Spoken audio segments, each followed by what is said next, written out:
I knew it had to be user error, but I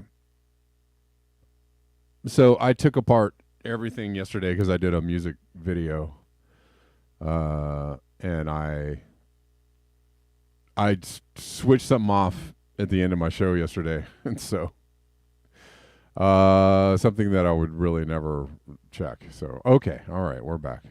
Sorry about that. That's really frustrating. We spent a really good amount of time, 11 whole minutes, screwing with the audio. So sorry about that. That's really frustrating.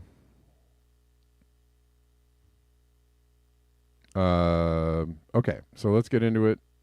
We've wasted enough time. I can't really spend a lot of extra time on this video, so whatever time we lose is kind of lost time. But welcome. And welcome back. Greetings, everyone. Welcome to Black Bear News, where everything is connected. We're live on YouTube, Rockfin, Callin, and on Twitter. And if you're watching on Twitter, make sure you like the video and all that kind of good stuff.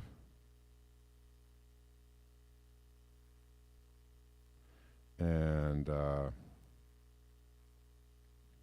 don't know. Send us a chat from Twitter if you're watching on Twitter. All right. Thanks, Osama. I appreciate that. The concert was fun. So, for all y'all in the chats here, I think I'm going to do it every Sunday evening. I'm going to do a little like live music show on YouTube. So, if you guys are interested in that, tune in on Sundays. I'll let you know more about it towards the end of the week. I'm sure I'll let you know again. I'll remind you. All right. I got too much going on right now. I'm really frustrated because I was already late starting the show, and then that just was a spiral.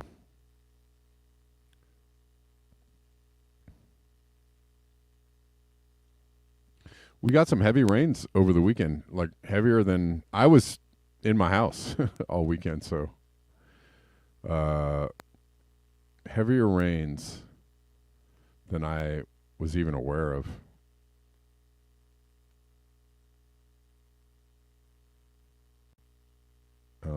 And it caused some flooding on the local freeway 101 on the 101.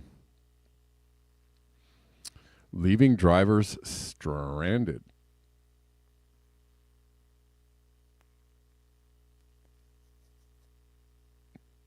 Crikeys. Today is a day of flooding videos because the world is flooding.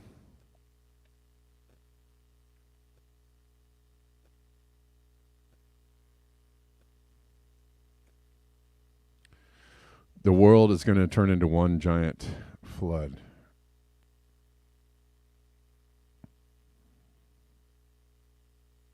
And, whether you want to just call it biblical or whether you want to just say, well, this always happens. The weather always changes and we always get floods. Okay. It's going to have negative impacts on humanity at large.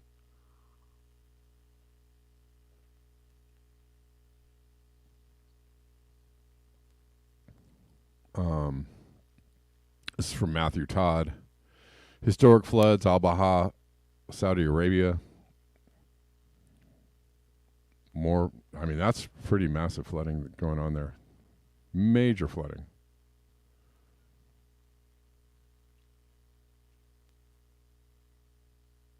In Nanchang, this is from yesterday, they had a really very strong wind event.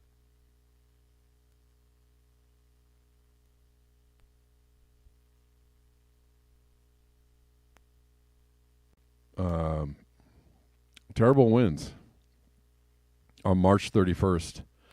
Strong convection in Nanchang on March 31st has killed 4 people by winds. 2 people were blown off the 20th floor That has got to suck. One person was blown off the 11th floor, and one person was hit by a falling object and died. It is estimated that the wind speed may have exceeded 50 meters a second at that time. I don't really know what that means, but some videos.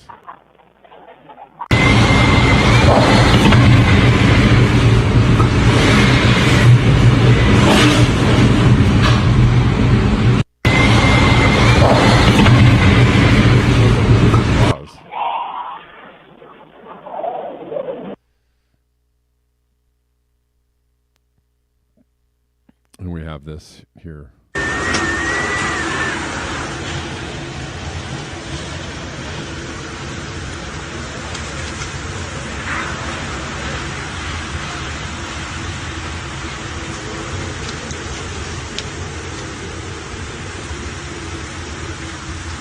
Yeah.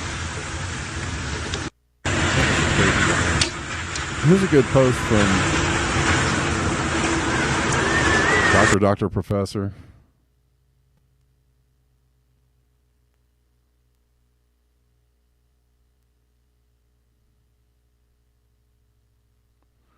Really good post. Suddenly it hits you like a ton of bricks. The fancier the infrastructure, the harder it is to maintain.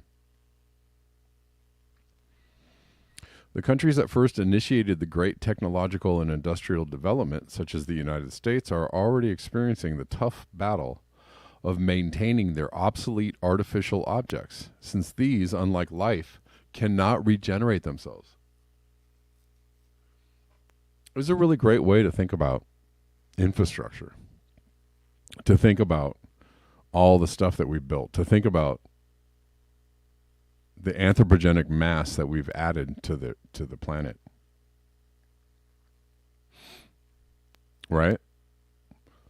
That it needs to be maintained. You build these things and they don't regenerate themselves like life does. That's a real, I don't know why I'm so,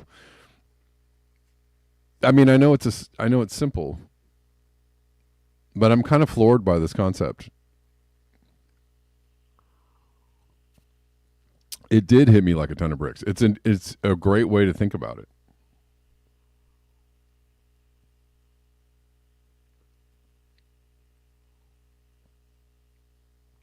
It's a really great way to think about it.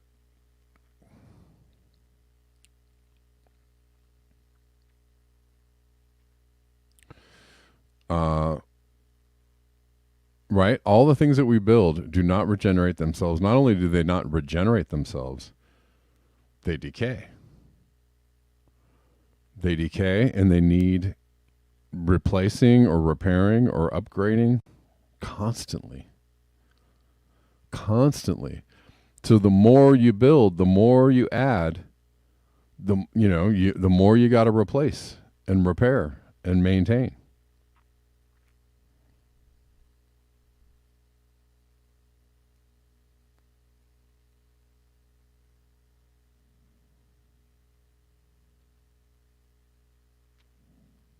Anyways, unlike life, this infrastructure cannot regenerate itself, and good part of its infrastructures must be maintained at unaffordable energy and economic prices. Water pipes fail. Nearly 60,000 bridges have exceeded their useful life.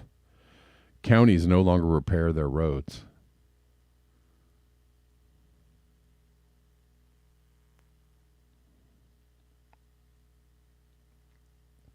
It's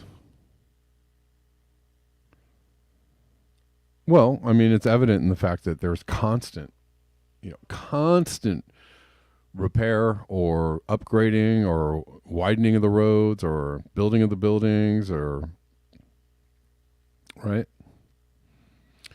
And a lot of times, a lot of entities, cities, owners,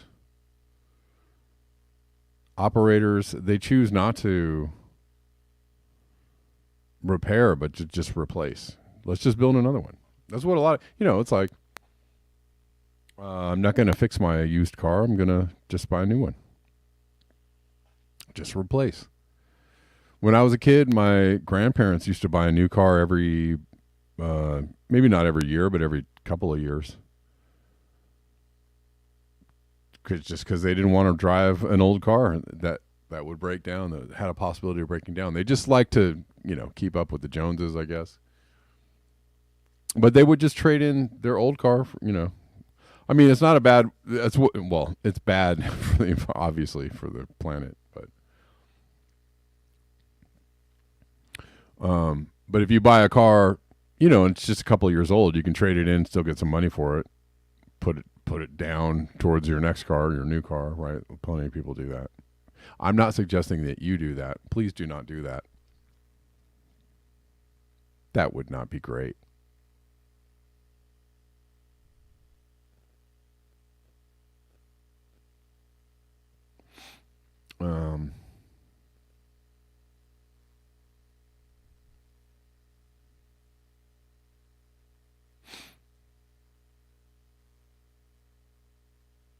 Let's see. There's a little more to this.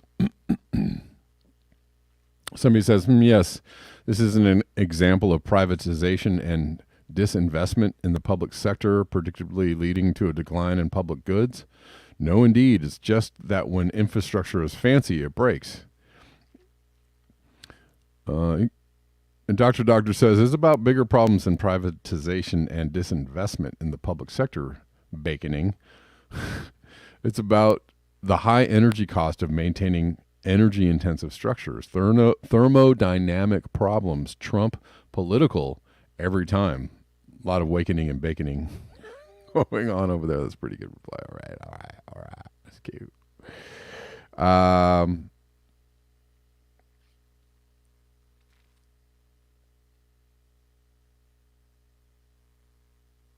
Anyways.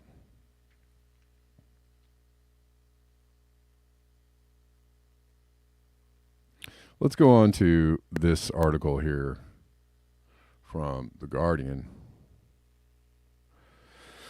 which is kind of the main focus of the day. Surge of new U.S.-led oil and gas activity threatens to wreck Paris climate goals. Oh no, don't wreck those Paris climate goals, guys.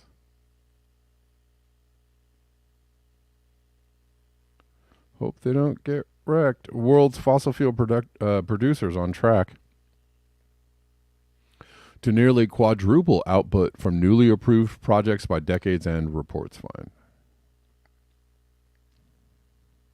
The world's fossil fuel producers are on track to nearly quadruple the amount of extracted oil and gas from newly approved projects by the end of this decade.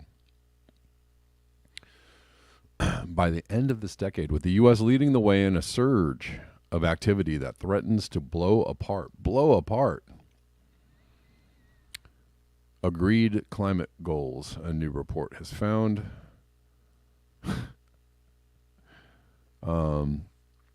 So it lets you know, this, just lets you know how serious they are.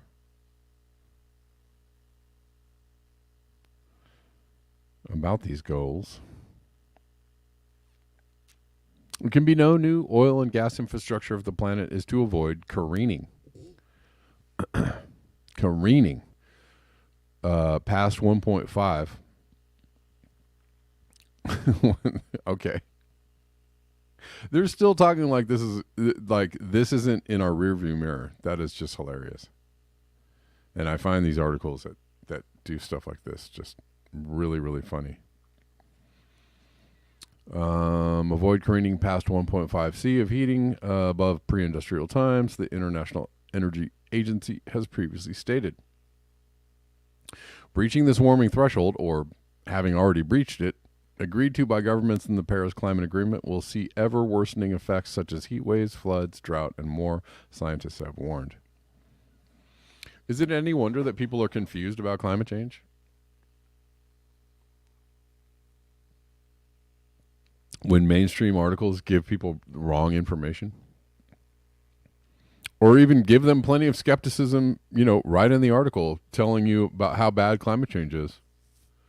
And then they're like, let's give them a healthy dose of skepticism about whether this all is happening because of climate change or not. I always love when that happens.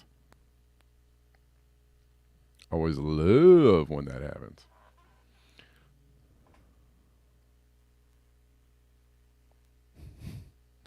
Hilarious.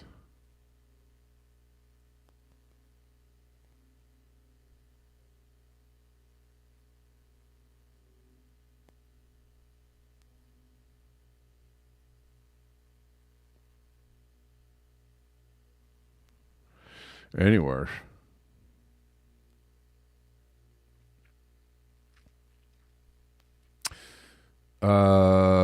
Since the IEA's declaration in 2021, countries and major fossil fuel companies have forged ahead with a glut of new oil and gas activity. At least 20 billion barrels of oil equivalent of new oil and gas has been discovered for future drilling since this point, according to the new report by Global Energy Monitor, a San Francisco-based NGO. Last year, at least 20 oil and gas fields were readied and approved for extraction following discovery, sanctioning the removal of 8 billion barrels of oil equivalent. By the end of this decade, the report found the fossil fuel industry aims to sanction nearly 4 times this amount. 31 billion barrels of oil equivalent across 64 additional new oil and gas fields. Sounds like we're getting real serious about this climate change thing, guys.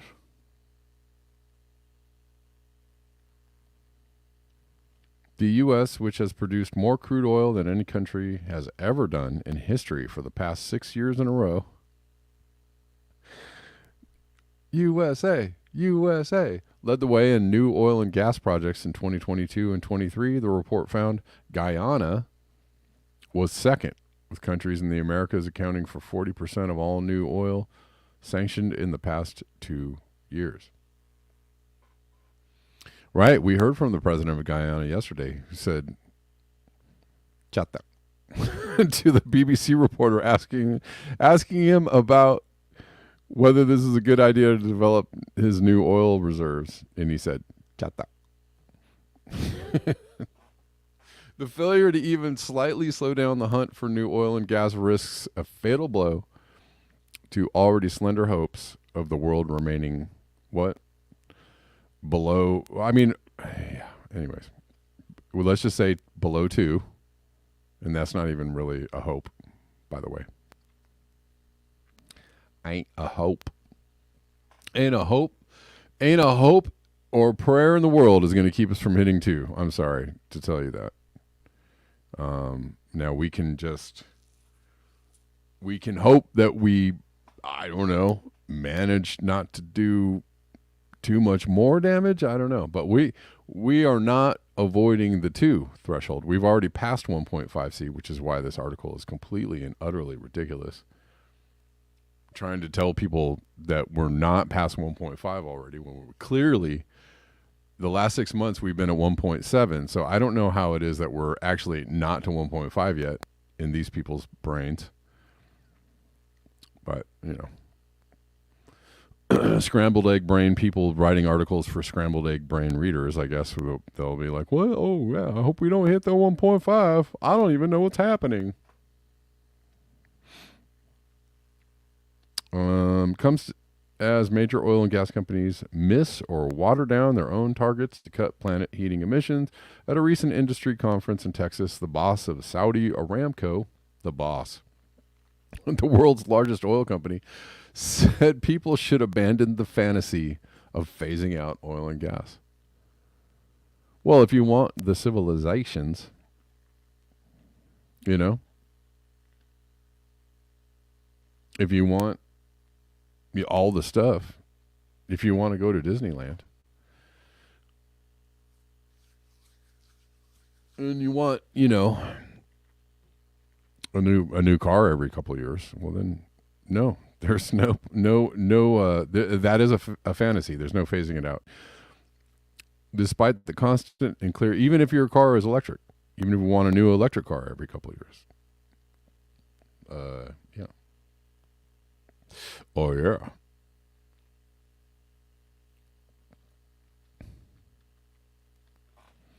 What's up, Twitter people? If you're watching on Twitter, give me a like and a retweet and all that kind of good stuff. And get to the chat box. Send me a chat from Twitter so I can see you.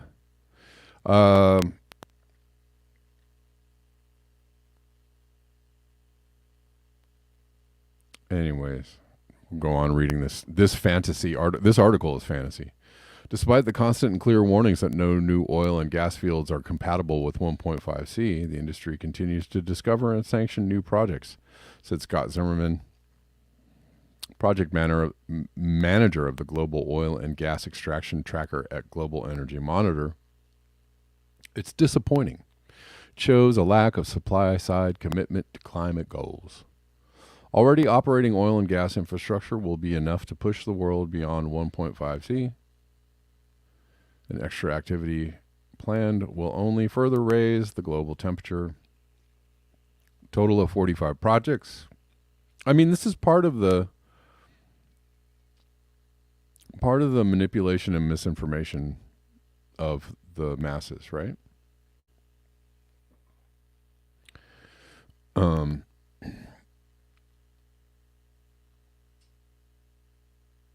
I read a stat that Americans buy $1.3 billion worth of oil and gas a day. A day. I'm kind of like, man, I am really like flabbergasted by that. You know? Flabbergasted by that stat. $1 billion of gas and oil a day. A day. My God. My goodness. A day.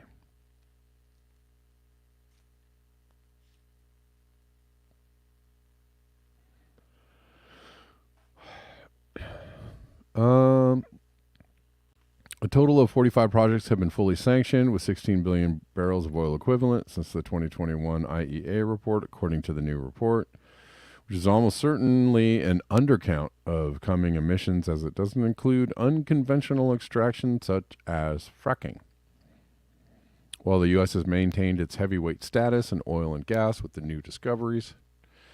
Heavyweight. You got to make it sound real cool. You know, we're heavyweights. You know. Yeah, you know, we're in the heavyweight class, you know.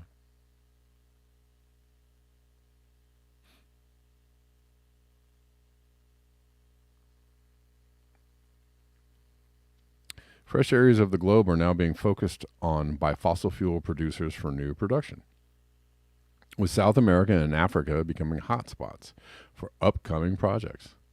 Of the 22 countries with significant oil and gas discoveries in the past 2 years, 4, Cyprus, Guyana, Namibia, and Zimbabwe, accounted for more than a third of discoveries, despite having produced little or no oil or gas until recently.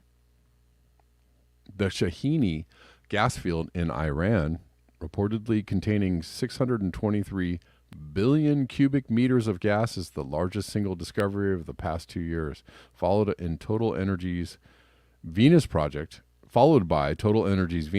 in Namibia. Oh, is that why Iran might be getting some democracy soon? I wonder.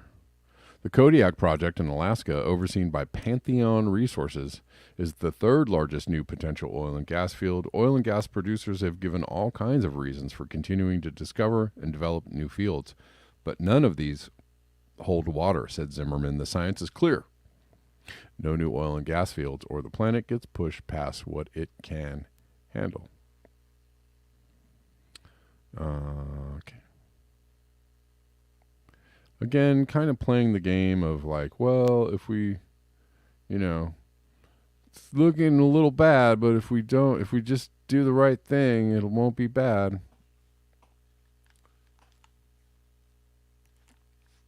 Right? It just won't be that bad if we just do the right thing. the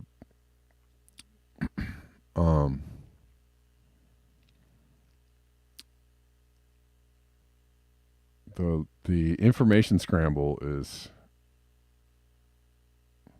not really great. It's not really great. It's not looking great.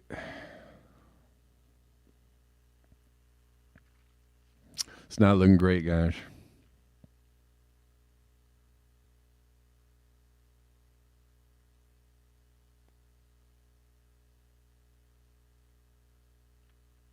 Sorry, everything is moving way slow. I don't really know why. I'm having a slow computer day. I think it's probably the fact that I have 30 browsers open on Firefox. That's probably part of it.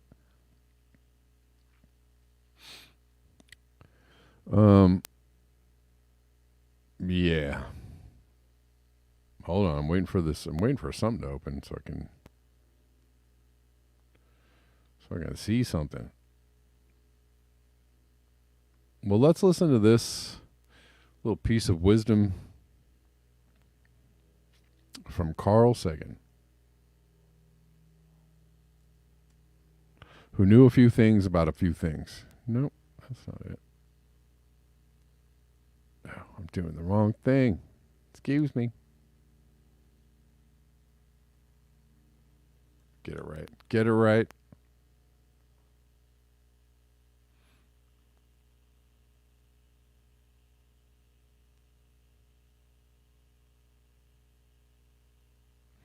Imagine the world had wisely invested $10 trillion fighting climate change instead. He's going to talk about the money spent on the Cold War, which was a lot of money. At the time he's speaking, I don't even know what year this is. I'm going to guess this is probably in the 90s, maybe in the 80s. Wait, when did he die? Sorry, I might be screwing things up. Did he die in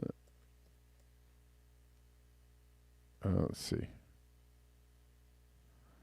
When did Carl Sagan pass away? 96. So this is probably in the late 80s, I'm guessing. Who knows? But let's listen to this. How much money do you think the United States has spent since 1945 on the Cold War? Sometimes I ask this question and from the back of the audience comes an answer, billions and billions. A huge underestimate, billions and billions. A huge. The amount of money that the United States has spent on the Cold War since 1945 is approximately $10 trillion. Trillion, that's the big one, with the T. So he had to be saying this in the 80s or the 90s. Trillion back then was, pardon the pun, an astronomical number. Right? We talk about trillions now, and it is a lot of money. It's a lot of money. But we talk about trillions more because, before, until the last 20 years, most things were measured in millions and billions, right? And trillions, when you get to trillion, it's like, oh, a lot. But this is, 30, almost 40 years ago. So trillion, he's talking about trillion. That means trillions. The trillions he's talking about is worth way more now, right? Here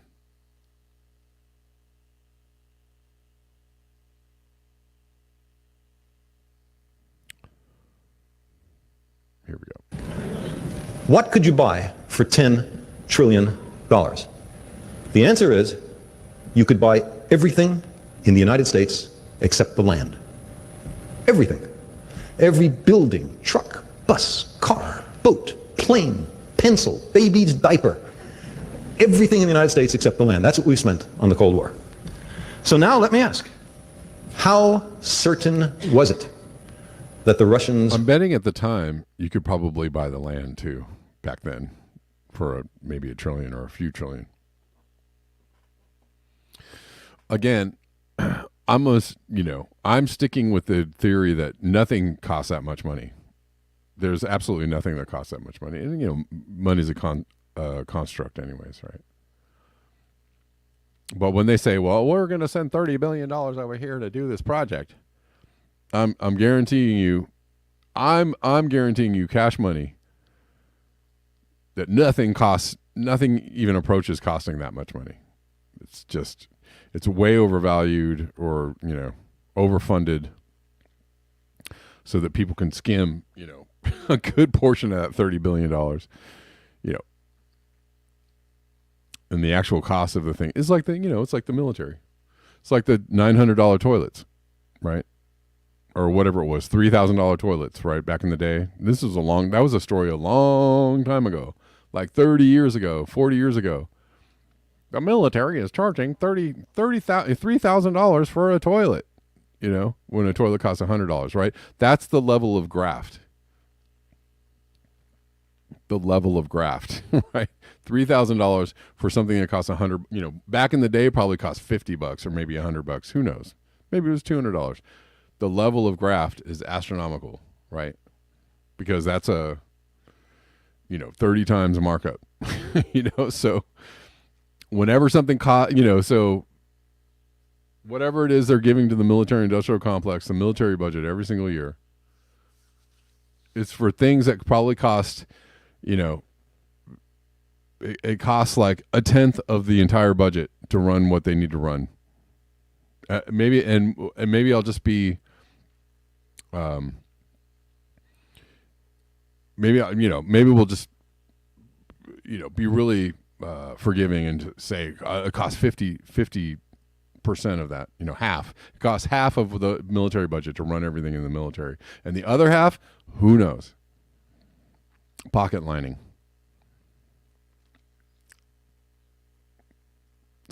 Folding money. Spending cash. Right? So the other half of that military budget is just people just skimming the ever-living out of it. Right? It's all graft. All of it is graft. We're going to invade. Was it 100% certain? Oh, let's go back. I Guess probably not, am just since they never up. invaded. The answer is you could buy everything in the United States except the land. Everything. Every building, truck, bus, car, boat, plane, pencil, baby's diaper. Everything in the United States except the land. That's what we've spent on the Cold War. So now let me ask, how certain was it that the Russians were going to invade? Was it 100% certain? Guess not, since they never invaded. What if it was only, let's say, 10% certain? What would advocates of big military buildup have said? They would have said, we must be prudent. It's not enough to count on only the most likely circumstance. If the worst happens, and it's really extremely dangerous for us, we have to prepare for that. Remote contingencies, if they're serious enough, have to be prepared for. It's classic military thinking. You prepare for the worst case. And so now I ask my friends who are comfortable with that argument, including the editorial page of the Wall Street Journal, why doesn't that same argument apply to global warming? You don't think it's 100% likely? Fine, you're entitled to think that. If it's only a small probability of it happening, since the consequences are so serious, don't you have to make some serious investment to prevent it or mitigate it?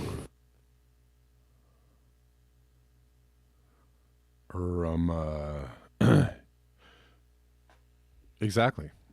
I mean, it's, of course, that point makes almost too much sense.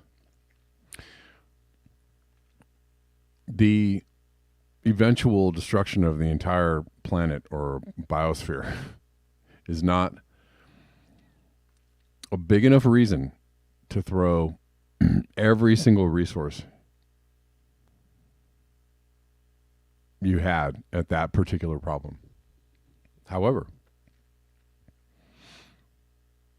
a military threat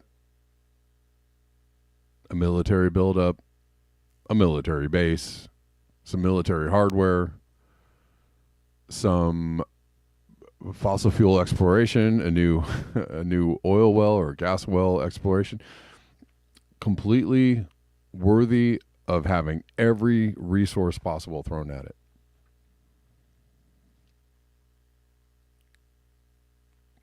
Yeah, makes sense. Sounds about right. Or, in a recession,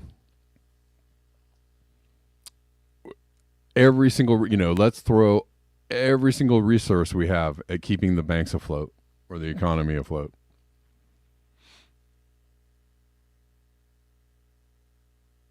Because that's important, that's super important. But keeping the planet in a functioning state where it, the thing that kind of keeps everybody alive.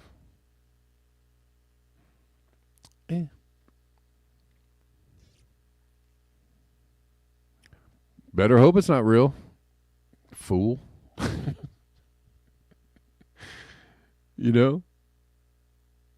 I mean, for all the hardcore, like, it's a hoax. Climate change is a hoaxer. You better hope. You better hope it's not real, because that's your ass. It doesn't really matter. It's the same outcome for everybody. But I mean, if you're banking, if you're living in the world where it's like, nah, I'm not a climate change guy. Yeah, you better hope it's not real. Because there goes your house, there goes your property, there goes your savings, there goes your livable climate, there goes your access to food, there goes your access to water. And,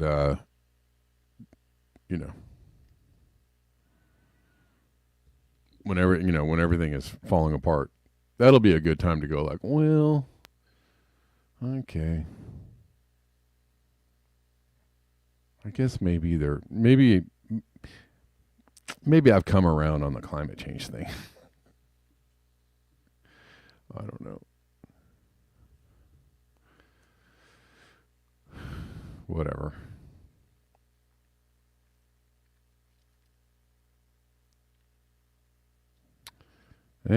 Well, okay. Probably end with this, but just checking on the contributions real quick. Car fees.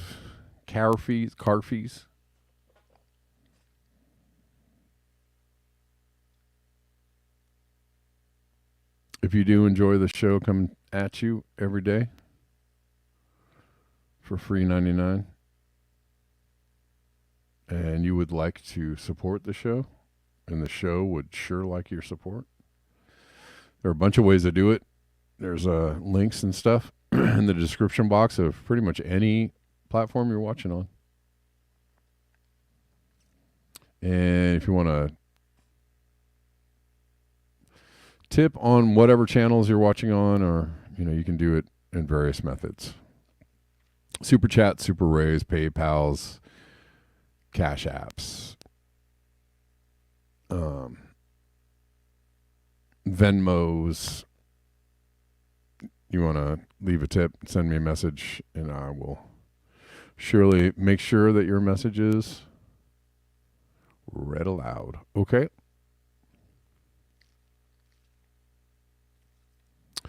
Alrighty. Hold on 1 second. 1 second. I got lost in my... Where am I?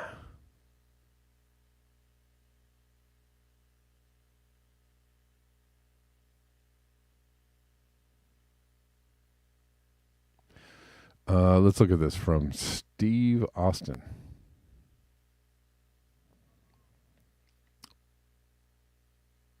L'homme bionique. We're on a spaceship.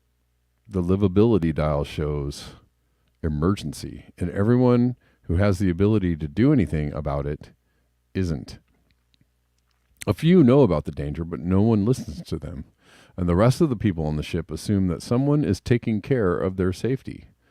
No one is.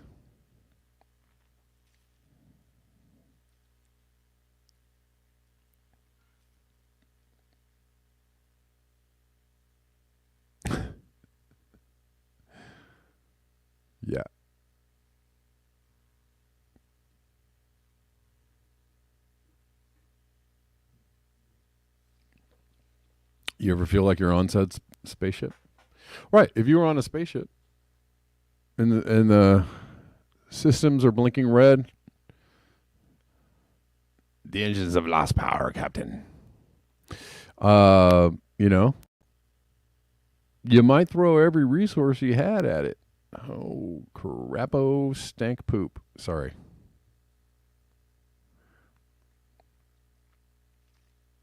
That's just my thoughts for the day. You might throw a lot of resources at it. You might. You might throw everything you had at it.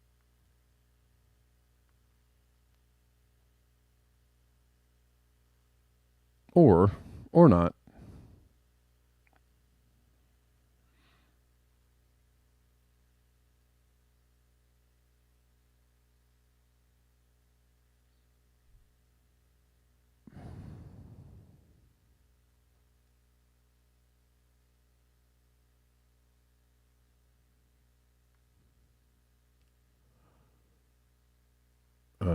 All right.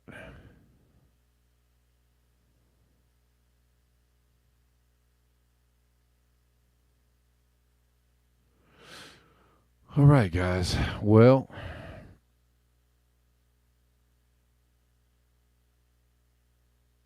I think that might be all I have for you today. Even though we got a few more folks tuning in. Tuning in.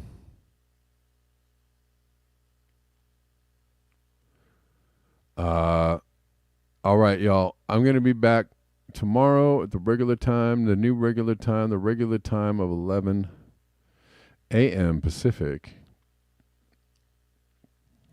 Got a little bit of a late start today because of all kinds of things, sound issues and whatnot.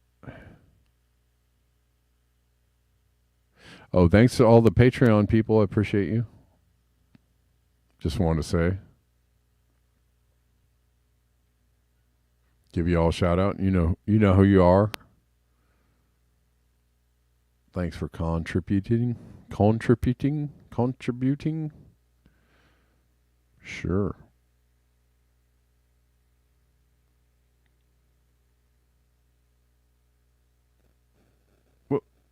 What's going on there? Sorry. Pressing buttons. Don't know what's happening.